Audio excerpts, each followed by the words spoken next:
Hello, and welcome back to the Thecrimereel. For this week's true crime story, we shall be visiting southern Texas to look into the case of Irene Garza. Nicholas and Josephina Garza owned a dry cleaning business in McAllen, Texas. On November the 15th, 1934, they welcomed a baby girl into the world. They named their daughter Irene. Irene had a happy childhood, and by the time that she was a teenager, her parents' business had become quite successful, allowing them to move from their home in the south side of McAllen to the more affluent area on the northern side of the city. Irene attended McAllen High School. The majority of the students at the school were white, and Irene became the first Latina student to become a twirler and head drum majorette. She later attended Pan American College at the University of Texas, where she was the homecoming queen. She was a beautiful, sensitive and shy young lady, and at the age of 24 was crowned the 1958 Miss All South Texas Sweetheart. After being the first person in her family to attend college and graduate, Irene became a schoolteacher, working with some of the area's most disadvantaged children. She often spent her salary on books and clothing for her students and would work early mornings and into the evening to give the children extra education and fun activities. She was a devout Catholic and took great comfort from her faith. She attended communion and mass on a daily basis that she felt gave her courage, faith, and happiness. A letter that Irene wrote to an old friend, postmarked April the 9th, 1960, described how she had made quite a few friends in the previous year and was feeling happier than she had ever been. She described receiving attention from a few young men, including an ex-boyfriend, Sonny Martinez. Sonny had sent her several cards and chocolates on the previous Valentine's Day. Irene also talked of how she was gaining great fulfillment from her work, having recently been appointed as the secretary of the Parent-Teacher Association. This role was helping her to overcome her shyness.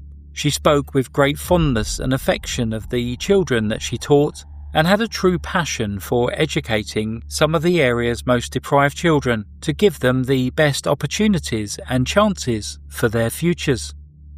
Admired by so many for her beauty, kindness and elegance, Irene was incredibly humble and caring of all of those around her.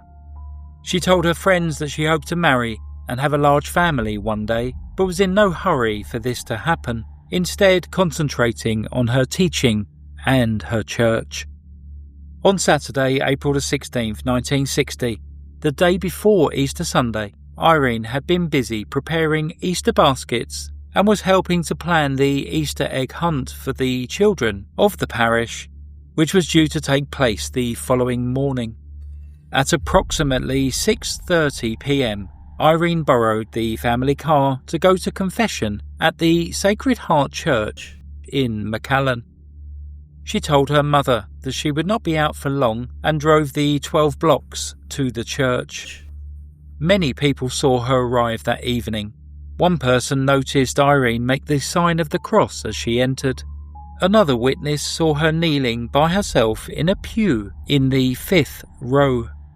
As it was Easter weekend, the confession lines and pews at the church were full of visitors. It included the regular churchgoers along with children back for the holidays and many Catholics who practiced their faith only at Easter and Christmas.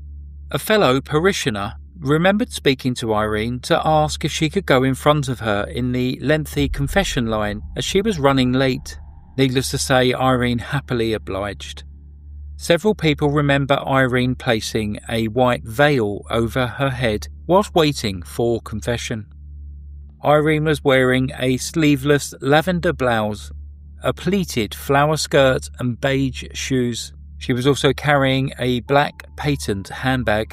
No one can recall seeing Irene leave the church. Irene would always call her parents if she expected to be out after midnight, so when she didn't come home on that Saturday evening, they initially thought she had gone to midnight mass, and had simply forgotten to call. However, when Irene still hadn't returned home by 3 a.m. on Sunday the 17th of April, her parents feared that something was wrong. Her father, Nicholas, drove to the church and found her car parked a couple of blocks away. He then went to the McAllen Police Department to report his daughter missing. The police returned with Nicholas to look at the car. Upon investigation, they found that only the passenger door was unlocked. By this time, the Garza family were frantic. They called around friends and acquaintances to see if anyone had any knowledge as to where their daughter could be. Later that morning, April the 17th, 1960, Irene's disappearance was broadcast to all nearby police agencies. It stated as follows: attempt to locate, foul play feared, Irene Garza, white, female, 25, 5 feet 4 inches, 118 pounds, brown hair, brown eyes, wearing a lavender blouse, flowered skirt, tan shoes, last seen McAllen, 9 p.m, April the 16th. The day passed without any further news, but then on Monday, April the 18th, an Edinburgh schoolteacher found Irene's handbag in a field near the intersection of Farm to Market Road 495 and North McColl Road. He opened the bag and realised that it belonged to Irene, so took it straight to her house.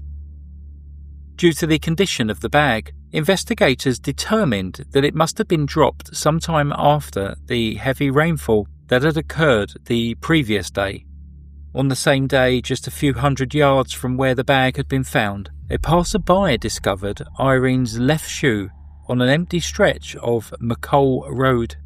Her lace headscarf was then found just a short distance away from the shoe. Irene's disappearance and the discovery of these items led to one of the biggest searches in the area's history, involving police officers, deputies, the National Guard and local volunteers. Then Nicholas and Josephina received a call from a woman claiming to be Irene, stating that she had been kidnapped and was being held hostage in a small hotel in the nearby city of Hidalgo. Dozens of police raced to the hotel only to discover that the call was a hoax. An Edinburgh waitress then came forward after one of her customers claimed that he had killed Irene. Upon further investigation, it was proved that this was a so-called joke from a man who had been drinking heavily. For 72 hours, hundreds of people searched the farmlands, orchards and canals in the McAllen area. House-to-house inquiries were made. Divers dragged irrigation canals and border patrol planes joined the search. Then, on the morning of Thursday the 21st of April 1960, the search came to a heartbreaking end. At 7:40 a.m, the McAllen Police Department received a call that reported a woman's body that had been seen floating in the 2nd Street Canal. Irene was positively identified later that morning. She was still wearing most of the clothes that she had worn to confession 5 days earlier. The subsequent autopsy determined that she had been sexually assaulted, beaten and suffocated. Due to the level of decomposition, it was determined that she had probably been held captive for up to a day before she died. She was not alive when she had been dumped in the canal. Due to the time that she had been in the water, any physical evidence had also been washed away. Residents of McAllen were extremely worried as they had a murderer in their midst.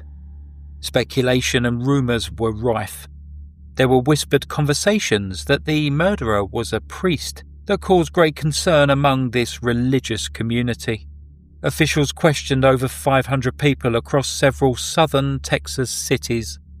Multiple polygraph examinations were conducted and a reward of $2,500 was posted for any information that led to the arrest of the murderer.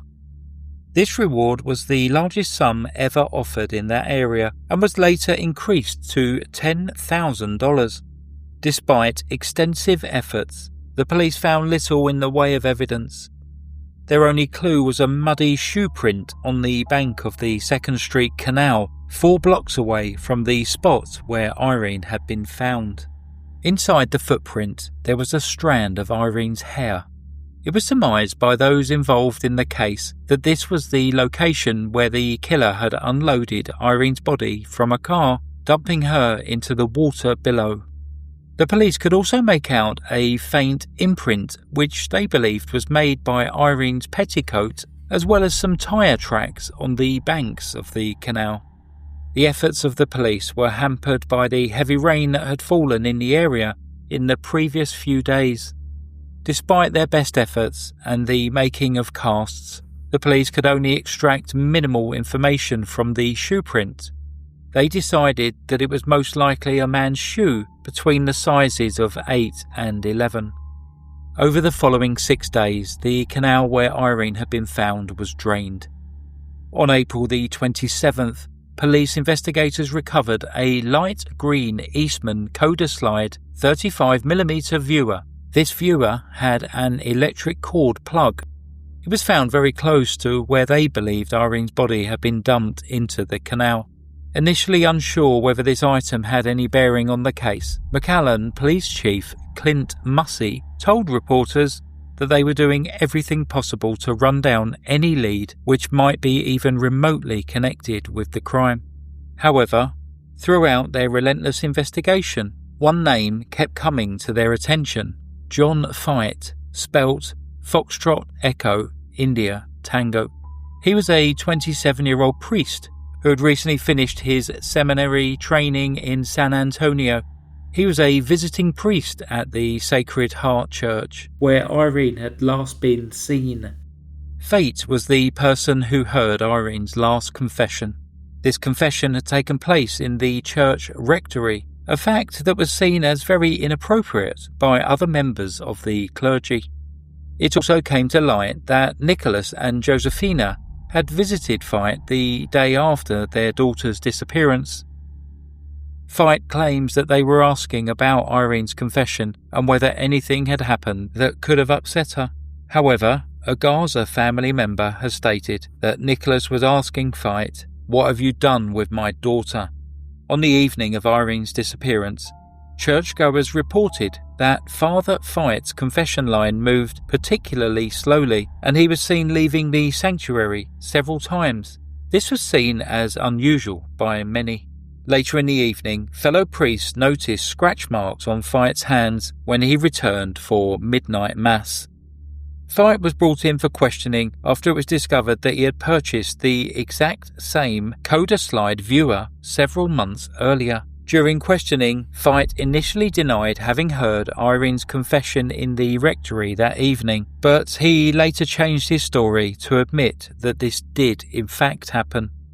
He explained that his confession line was particularly long and he had left the sanctuary because he had broken his glasses due to a habit of nervously playing with them when hearing confession.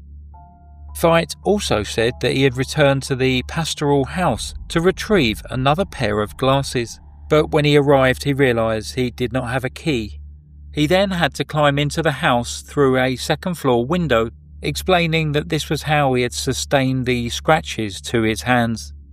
Feit also underwent 2 days of intense questioning for a polygraph test, during which he was often evasive and at times almost appeared to be baiting his interrogators.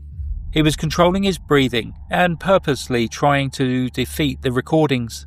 Examiners had secretly monitored Feit's breathing rate during normal conversations, where they found that on average he inhaled and exhaled 16 to 20 times per minute when he wasn't being monitored.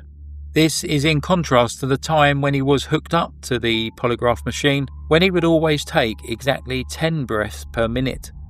The polygraph examiner was convinced that Feit was involved in the crime. According to the police report, it stated that, in their opinion, Feit was responding in a manner that would indicate beyond doubt that he was concealing facts and had guilty knowledge. However, polygraph exams were not admissible in court and therefore provided no further evidence. Furthermore, investigators learned of an attempted sexual assault that had occurred 3 weeks prior to Irene's disappearance. On the evening of March the 23rd, 1960, a young Latina woman named Maria America Guerra was attacked from behind while she knelt praying inside the Sacred Heart Church in Edinburgh, which was just 12 miles away from the church in Macallan. The attacker tried to stuff a rag in her mouth whilst pushing her down to the floor. She managed to bite down hard on the attacker's finger, giving her enough time to escape. The investigators on Irene Garza's case re-interviewed Maria Guerra, who confirmed that her attacker was a priest who was wearing horn-rimmed glasses. It was soon discovered that John Feit had not only been at the Edinburgh church on the day Maria was attacked, he completely matched the description that Maria had given of her attacker. The police continued to maintain publicly that they had no hard leads, but behind the scenes were concentrating all of their efforts on John Feit. Feit was described as bright and well-mannered, and he delivered his sermons in Spanish with ease. Parishioners, however, described him as aloof and a bit of a loner. He seemed quite ambivalent towards his profession, never describing it as deep faith or a calling, but more as something that he wanted to try. The rumours that a priest was involved with both crimes continued to circulate around Macallan, but the subject was only ever broached discreetly in hushed whispers. Priests, as men of God, were held in a very high regard and were viewed as absent of moral failings. The general feeling among the congregation was that if you wanted to remain a Catholic, you should not be discussing those rumours, not even thinking about them. Catholic leaders dreaded the fallout if one of their own was to be found guilty of murder. At this point, Feit, who was always accompanied by Father O'Brien to every interview, and it seemed clear that Father O'Brien had been tasked with looking out for Feit by his supervisors. Even without a confession, investigators felt that they had more than enough evidence to charge John Feit with the murder of Irene Garza, but this simply did not happen. However, prosecutors did decide to move forward with the case against Feit for the attempted sexual attack on Maria Guerra. The trial was held in Austin District Court as it was determined that Feit would not receive a fair trial in Hidalgo County, where Macallan is located. The trial ended with a hung jury, deadlocked 9-3 in favour of conviction. In order to avoid a second trial, Feit pleaded no contest to the reduced charge of aggravated assault and was ordered to pay a $500 fine and $27.90 in court costs. The assumption by many in Macallan was that Feit took this deal to avoid further embarrassment and negative publicity for the church. No charges were filed against Feit for the murder of Irene Garza.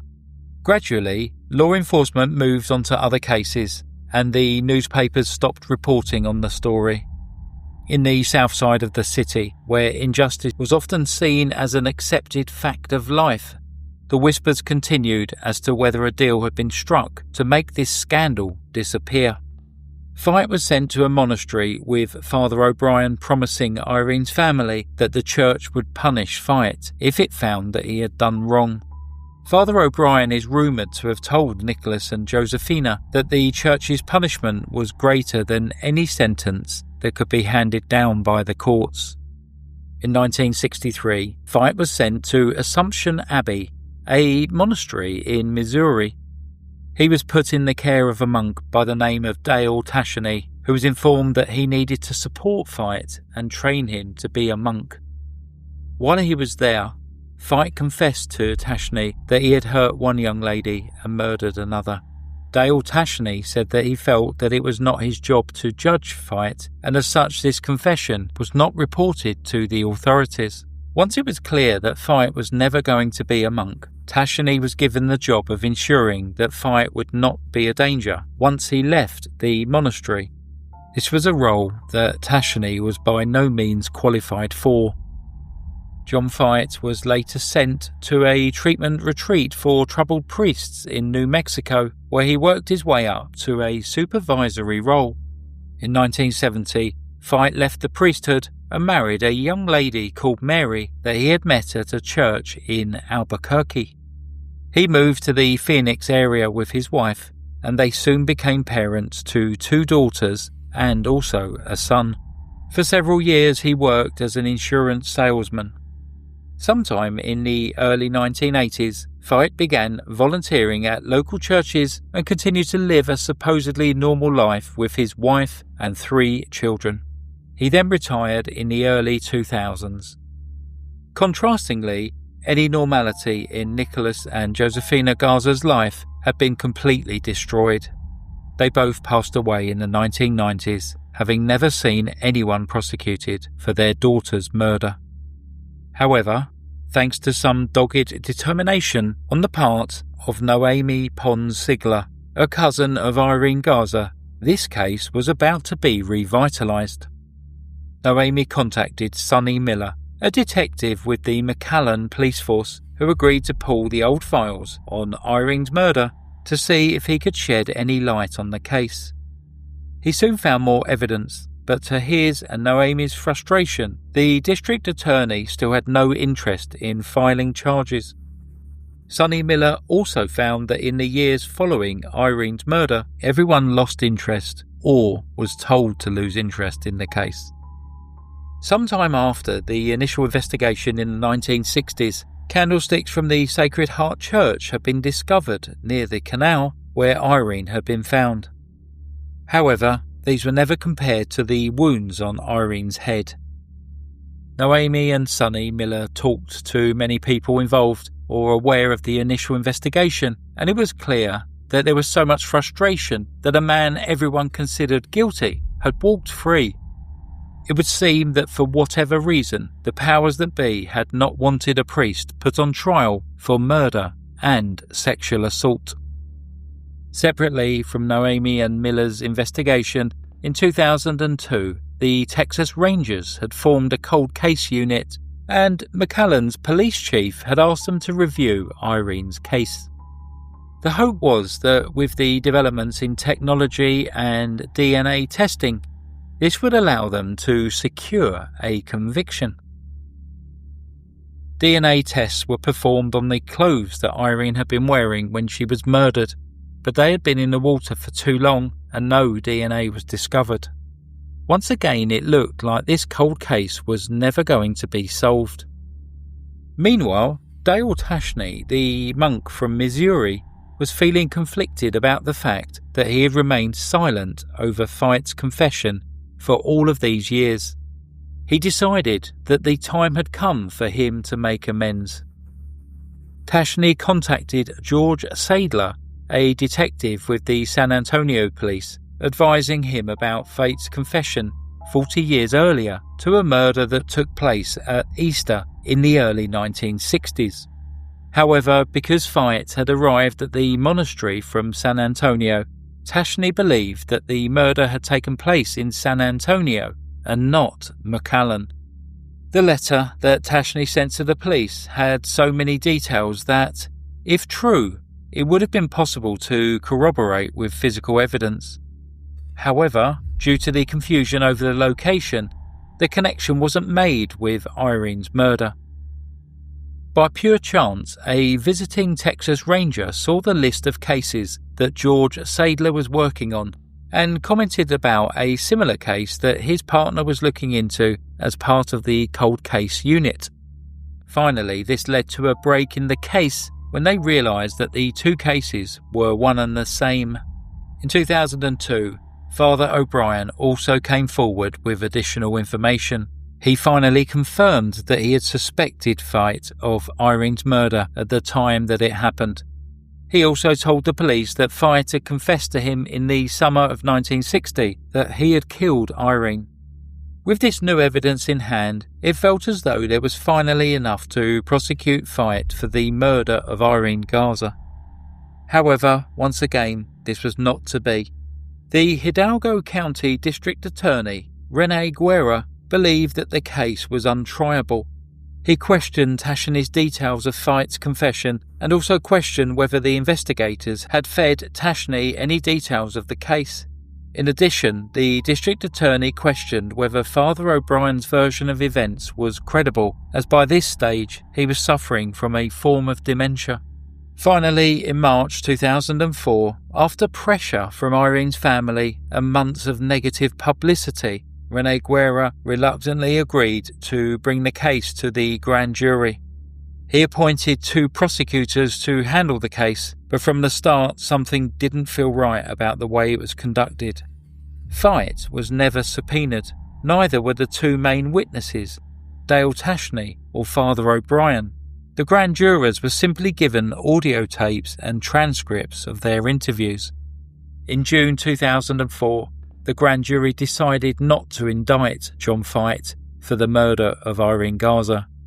Another decade went by without any justice for Irene, and allowing Feit at least 10 more years of his freedom. This started to change in 2014. Rick Rodriguez campaigned to unseat Guerra as the next district attorney, promising to review Irene's case once elected. However, time was running out. Father O'Brien had died in 2005 at the age of 77, and the last remaining witness, Dale Tashney, was at this point 87 years old. John Feit himself was now in his 80s. He was a retired grandfather living in Scottsdale, Arizona, where he volunteered at a food bank. Those who knew him at the food bank viewed him as a kind, compassionate and caring man. However, those who had tried to interview him over the years found him to be quite the opposite. Finally, in February 2016, Rick Rodriguez brought the case to a new grand jury, and this time Feit was indicted. He was arrested and charged with murdering Irene Garza. Feit appeared in the courtroom using a walker and entered a plea of not guilty. Despite the defence team requesting a $100,000 bond due to their client's age and the fact that Feit had stage 3 kidney and bladder cancer, spinal stenosis and diabetes, Judge Louis Singletary set the bond at $1 million. After a series of delays, the trial finally started in November 2017. None of Feit's family members were present in court.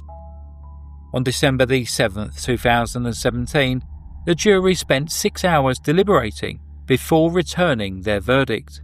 So an astonishing 21,054 days after Irene Garza went missing, John Feit was found guilty of her murder. He showed no emotion as the verdict was read out, removing his hearing aid in what was seen as a final act of defiance. Despite Feit's defence attorney recommending probation due to the lack of any criminal activity on his part in the years since Irene's murder, the prosecution requested a sentence of 57 years as a symbolic amount reflected of the time that he had evaded prosecution. On December the 8th, 2017, at the age of 85, he was sentenced to life in prison and was incarcerated at the W.J. Estelle unit near Huntsville, Texas. Dale Tashney died in January 2020, and then 1 month later, on the 12th of February 2020, John Feit was found to be unresponsive in his cell and declared dead at the hospital. The preliminary cause of death was cardiac arrest. At the time of his death, John was in the process of appealing his life sentence, of which he had served less than 4 years. To Irene Garza, rest in peace. You deserve so much more from life. That concludes today's story. Thanks for listening to The Crime Reel. Stay safe. Goodbye.